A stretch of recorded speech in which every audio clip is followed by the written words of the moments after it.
बोधगया में जो बुद्धिस्टों का प्रदर्शन हो रहा है उसको पुलिस ने डिटेन किया था और मुझे आकाश लामा से बात हुई है, उन्होंने उसको हॉस्पिटल छोड़ दिया था। लेकिन जो बुद्धिस्ट हैं वो धरना ख़त्म नहीं करना चाहते हैं। राज्य सरकार से बात हो रही थी, उनको कहा गया कि एक सप्ताह में हम इस पर विचार करेंगे, आप धरना ख़त्म कर दीजिए। लेकिन उन लोग का कहना है कि हमारे मांगे नहीं मानी जाती है तब तक हम धरना ख़त्म नहीं करेंगे। वहीं चंद्रशेखर आज़ाद जो हैं वो मथुरा पहुँचे हैं, जहाँ यादव समाज के 15 लोगों को गिरफ्तार कर लिया गया है। उन पर 2 दलित दुल्हन को मारने पीटने का आरोप है, शादी में तांडव करने का आरोप है। यादव समाज ने पूरी तरह से इन आरोपियों का बॉयकॉट कर दिया है। आरोपी पर गुंडा एक्ट लगने की भी खबर आ रही है। 15 लोगों को गिरफ्तार कर लिया गया है। चंद्रशेखर आज़ाद गए हैं। वहीं सोचिए, बुलंदशहर में जो ठाकुर समाज के लोगों ने दलित समाज के घुड़चढ़ी को रोक लगाई थी, वो लोग अब बैठक कर रहे हैं और कह रहे हैं कि SC/ST एक्ट ख़त्म होना चाहिए और हम बारात नहीं निकलने देंगे कैमरे पर। यही जातिवाद होता है। यादव आरोपी थे, यादव समाज ने बायकॉट किया, किसी यादव ने नहीं कहा कि उसने सही किया है, लेकिन ठाकुर समाज के जो हमलावर थे उनको सही ठहराया जा रहा है। प्रधानमंत्री के बाद महामहिम राष्ट्रपति गई हैं धीरेन्द्र शास्त्री के यहाँ। सोचिए, एक कथावाचक जो पढ़ा लिखा नहीं है, 27 साल उम्र है, वो 300 करोड़ रुपए का अस्पताल बना रहा है। उसकी पहुंच में प्रधानमंत्री भी हैं, महामहिम राष्ट्रपति भी हैं। कथावाचक की कितनी ताकत है। एक आदमी की ज़िंदगी नहीं बदल सकता है, बीमारी नहीं ठीक हो सकती, लेकिन वो 300 करोड़ का मालिक हो जाता है। और शायद इसीलिए मध्य प्रदेश में एक कुर्मी समाज, पटेल समाज की बेटी जो कथावाचक थी, उसको कहा गया कि तुम ब्राह्मण नहीं हो तो कथा कैसे बाँचोगी। तो ये भी खबर है जो सोशल मीडिया पर वायरल है। बताऊँगा किस तरह से दिल्ली यूनिवर्सिटी में रिटेन में टॉप करने वाले को PhD में दाखिला नहीं मिला। जातिवाद किस तरह से हावी है ये भी बताऊंगा। तो वो तमाम बड़ी खबरें जो सोशल मीडिया पर वायरल है, और इसलिए मैं कहता हूं कि सोशल मीडिया ही सच्चा मीडिया है, सोशल मीडिया ही बहुजन मीडिया है। नमस्कार, मैं शंभू कुमार सिंह और आप देख रहे हैं नेशनल दस्तक। भारत में अर्थव्यवस्था चौपट हो गई है, शेयर मार्केट डूब गया है। और सोचिए, सबसे बुरे दौर में शेयर मार्केट पर सूक्ष्म ज्ञान देने और रातों रात कुबेर बनाने वाले यक्ष, गंधर्व देवता, मनुष्य कोटि के यूट्यूबर्स और रील्स अंतर्ध्यान हो चुके हैं। अब रिटेलर्स नर्क की दावा में दरिद्राय दंड भोग रहे हैं। तो पूरी तरह से शेयर मार्केट डूब गया है, पूरी तरह से शेयर मार्केट डूब गया है और लोगों को नुकसान हो रहा है। लेकिन इस पर कोई टीवी अखबार बात नहीं करेगा। तो वो तमाम बड़ी खबरें जो सोशल मीडिया पर वायरल है, मैं एक एक करके बताता हूं। और इसलिए सोशल मीडिया ही सच्चा मीडिया है, सोशल मीडिया ही बहुजन मीडिया है। तो वो तमाम बड़ी खबरें, सोचिए, सेबी के विवादित चीफ माधवी बुच का कार्यकाल आज खत्म हो जाएगा। उनकी जगह तुहिन कांत पांडे सेबी के चीफ होंगे। सारे सवर्ण समाज के ही अधिकारी बनते हैं। प्रवेश परीक्षा में रहे टॉप, फिर भी नहीं मिला PhD में प्रवेश। दिल्ली यूनिवर्सिटी के हिंदी का ये हाल है। 230 सीटें थी। आपको पता है वहाँ किनके अंतर्गत ये सब हो रहा है? अपूर्वानंद झा, एक अपूर्वानंद है जो बड़े बड़े मुस्लिम समाज के मंचों पर दलित, पिछड़ा, अल्पसंख्यकों की बात करते हैं। उनकी देख रेख में सब हो रहा है। 122 सीटों पर पहले ही चयनित हो गया था। तो सबसे ज़्यादा बहुजन समाज को हटाया जा रहा है। PM मोदी को की डिग्री कोर्ट को दिखा सकते हैं, लेकिन अजनबियों को नहीं। दिल्ली यूनिवर्सिटी ने कहा है कि RTI उन पर लागू नहीं होता है। और सोचिए, राजेंद्र पाल गौतम ने कहा है, भारत में ऐसे अनेक मंदिर है जहां बौद्ध की मूर्तियों को टीका लगाकर, गहने पहनाकर उनका स्वरूप बदला जा रहा है। जिस दिन जांच होगी उस दिन हर पुराने मंदिर में बुद्ध की प्रतिमा निकलेंगे। दिल्ली के पूर्व सोशल जस्टिस मंत्री हैं।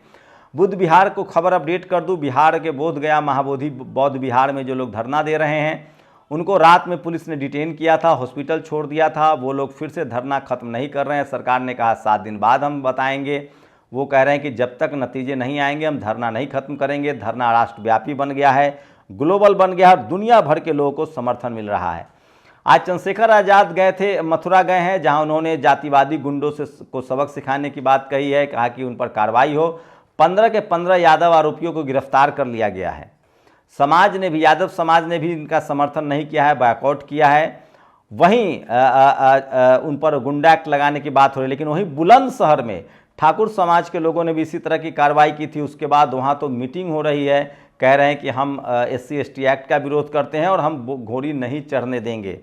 तो ये जातिवाद का फ़र्क है। सोचिए, मैं इसलिए बार बार कह रहा हूँ, कोई क्रिमिनल हो सकता है, उससे जाति का लेना देना नहीं है। जातिवाद तब होता है जब उस जाति के लोग उसका समर्थन करने लगे क्रिमिनल का। फिलहाल यादव समाज ने किसी भी तरह का समर्थन नहीं किया है। महाकुंभ से लौटने वाले 70% की बीमारी ने घेरा। ये बड़ी खबर बता रहा हूँ, सोचिए, ममता त्रिपाठी ने ट्वीट किया है, ये पत्रिका की खबर है। महाकुंभ से लौटने वाले 70% को बीमारियों ने घेर लिया है, जो लोग महाकुंभ गए हैं। और पत्रिका की ये खबर है, आज से विज्ञापन बंद। 140 करोड़ की आबादी है, 100 करोड़ लोग गरीबी रेखा से नीचे जीवन जी रहे हैं। जबकि भारत, सोचिए, चीन में एक भी टॉप 20 में अमीर नहीं है, लेकिन भारत में 2-2, 3-3 है। ये देखिए, post graduate tuition fee of school of planning and architecture new Delhi. OBC को 53,000 रुपये फीस देने पड़ेंगे और इकोनॉमिक वीकर सेक्शन को 0 रुपया। मतलब 8 लाख रुपए कमाने वाला सवर्ण गरीब है और 8 लाख से नीचे कमाने वाला जो ओबीसी है वो अमीर है, उसको फीस देना है। ये इस वजह से हो रहा है कि एससी एसटी ओबीसी के नेता चुप बैठे हैं। ये इस वजह से हो रहा है कि एससी एसटी ओबीसी के अधिकारी कर्मचारी चुप बैठे हैं। ये इसलिए हो रहा है कि एससी एसटी ओबीसी के पढ़े लिखे लोग नहीं लिख रहे हैं। जो बेचारे लाचार बेबस है, ठेला रिक्शा चला रहे हैं, उनके बारे में हम क्या कह सकते हैं। और सोचिए, इकोनॉमिक वीकर सेक्शन के हॉस्टल में भी रिजर्वेशन लागू हो गया। BHU, JNU, DU, Jamia. SC ST OBC के लोग चुप हैं, ओबीसी के लोग खासकर। चलिए, हमारी कोशिश है कि आपको खबर दिया जाए। डीयू के हॉस्टल में ओबीसी आरक्षण नहीं है, ईबीएस आरक्षण मिल रहा है। बीएचयू में ओबीसी आरक्षण नहीं है, ईबीएस आरक्षण मिल रहा है। जामिया में ओबीसी आरक्षण नहीं है, ईबीएस आरक्षण मिल रहा है। बीबीयू हॉस्टल में ओबीसी आरक्षण नहीं है, ईबीएस आरक्षण मिल रहा है। और नीतीश कुमार, सम्राट चौधरी, उपेंद्र कुशवाहा और नित्यानंद राय 53 मार्क्स लाकर फेल। चिराग पासवान, जीतनराम मांझी 47 मार्क्स लाकर फेल। अनंत सिंह, ललन सिंह, विजय सिन्हा, आनंद मोहन, सूरजभान सिंह 40 मार्क्स। सोचिए, इकोनॉमिक वीकर सेक्शन का cut off SC ST OBC से भी नीचे जा रहा है। कल तक के लोग मेरिट की दुहाई दे रहे थे कि एससी एसटी ओबीसी का मेरिट खराब, मेरिट रिजर्वेशन से मेरिट किल होता है।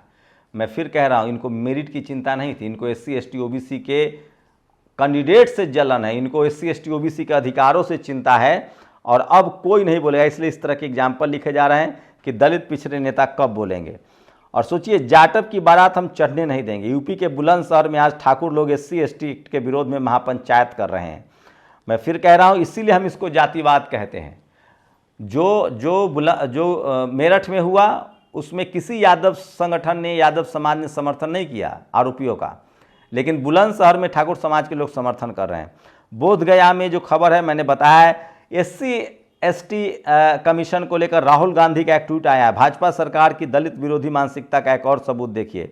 दलितों के अधिकार की रक्षा करने वाले राष्ट्रीय अनुसूचित जाति आयोग को जानबूझकर उपेक्षित कर दिया गया है। इसके 2 अहम पद पिछले 1 साल से खाली पड़े हैं। इन्वेस्टर शेयर मार्केट का पैसा चीन में लगा रहे हैं, भारत में कोई।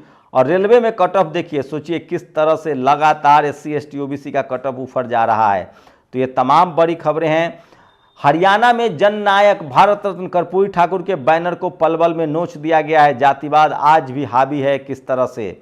और राजरत्न अंबेडकर ने बोधगया का समर्थन किया। आरटीआई से खुलासा हुआ है, बेटी बचाओ बेटी पढ़ाओ का 455 करोड़ रुपया गायब हो गया है।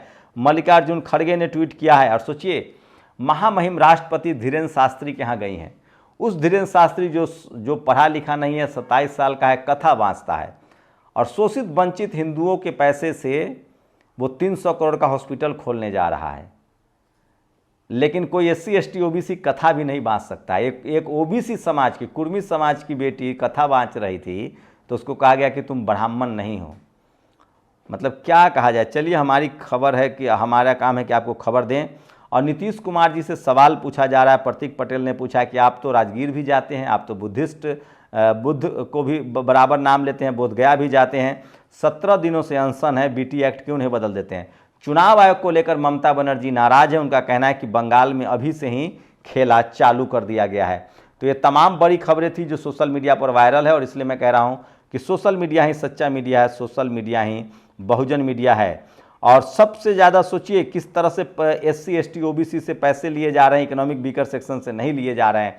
तो ओबीसी की हकमारी सबसे ज़्यादा हो रही है। जिस ओबीसी के दम पर सत्ता में है बीजेपी, उसी के राज में सबसे ज़्यादा हकमारी हो रही है। इसलिए मैं कह रहा हूं कि सोशल मीडिया ही। और ये देखिए, दिल्ली में बीजेपी की सरकार बनते ही विपक्ष की मार कुटाई शुरू है। अतिशी को राष्ट्रपति भवन जाना चाहती थी, उनको घेर लिया गया है। तो ये सब जगह सोशल मीडिया पर ये तमाम खबरें वायरल हैं। और 27 साल का अल्प शिक्षित कथावाचक 300 करोड़ का कैंसर अस्पताल बना रहा है और पीएचडी धारी दर दर भटक रहे हैं। सोचिए, पहले वो बीमारी ठीक करने के नाम पर लोगों से पैसा लेता था और अब वो अस्पताल बनवा रहा है। वो पर्ची पढ़ता था तो वहाँ सीटी स्कैन एमआरआई की जरूरत नहीं पड़ेगी। आप सोचिए, वो पहले बीमारी ठीक करने के नाम पर करोड़ों का मालिक बन गया, लेकिन उनके जो भक्त होंगे उनको एक चवन्नी का फ़ायदा नहीं हुआ होगा। और पोस्ट ग्रेजुएशन में SC ST की फ़ीस 49,500, EBS की फ़ीस 22,000, OBC की 77,000। आप सोचिए किस तरह की बेईमानी है ये SC ST से भी पैसा ले रहे हैं, OBC से भी पैसा ले रहे हैं, लेकिन इकोनॉमिक वीकर सेक्शन से पैसा नहीं ले रहे हैं। ये सब इसलिए हो रहा है कि उनका समाज जगा हुआ है, उनका जमात जगा हुआ, उनका नेता जगा हुआ है, उनका कर्मचारी अधिकारी जगा हुआ है, वो समाज जगा हुआ है, वो लिखता पढ़ता बोलता है। आपको भी बोलना पड़ेगा। शुक्रिया। नेशनल दस्तक की आपसे गुजारिश है कि अगर इसको बचाना चाहते हैं तो नेशनल दस्तक को सब्सक्राइब करने के लिए रेड कलर के सब्सक्राइब बटन को दबाएं, फिर बेल आइकन की घंटी दबाएं। नेशनल दस्तक को बचाने के लिए बहुत जरूरी है कि हर खबर को शेयर करें, लाइक करें, कमेंट जरूर करें।